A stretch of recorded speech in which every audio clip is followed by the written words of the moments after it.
రోజులు సెలవులు ఉంటాయి, అందరికీ విద్యార్థులకి సెలవులు ఉంటాయి, మన జగన్ రెడ్డి గారికి సెలవు ఉంటాయి శనివారం ఆదివారం.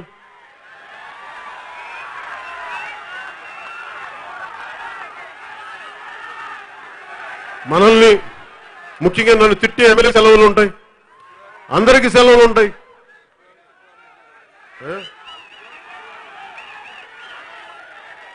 ఎందుకులే మళ్ళీ బాధపడతారబ్బా మాట మాట్లాడి.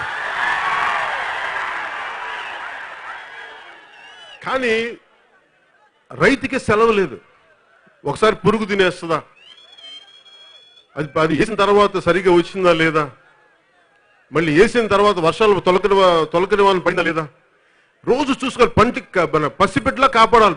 వచ్చిన తర్వాత మళ్ళీ దాన్ని పంట కోసి మళ్ళీ గిట్టు లాభసాటి కాదు, కనీసం గిట్టుబాటు వచ్చే వరకు గుండె లబలబలాడుతూ ఉంటుంది.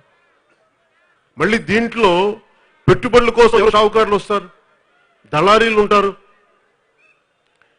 ఇలాంటి వ్యవస్థ మధ్య రైతు బతకాలి అంటే, మనుగడ సాగించాలంటే చాలా కష్టమైంది. అలాంటి రైతు కష్టం నాకు ఎలా తెలుసని మీకు అందరికీ అనుమానం రావచ్చు. నేను చాలా చిన్న మడిలో వ్యవసాయం చేసిన వాడిని. కూర్చోమ్మా, చాలే కూర్చో. ఒకటికైనా ఆవేశం మాకు లేదా? కడుగు మడి తిన్న మాట్లాడుతున్నావు, కూర్చో. ఎక్కువ చేయకు, ఎక్కువ చేయదు, తగ్గించు.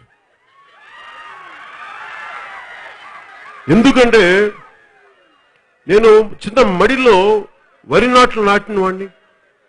ఎంత కష్టం ఒక రైతుకి. అవన్నీ కోసిన తర్వాత మళ్ళీ పంటను జాగ్రత్త పెట్టుకోవటం.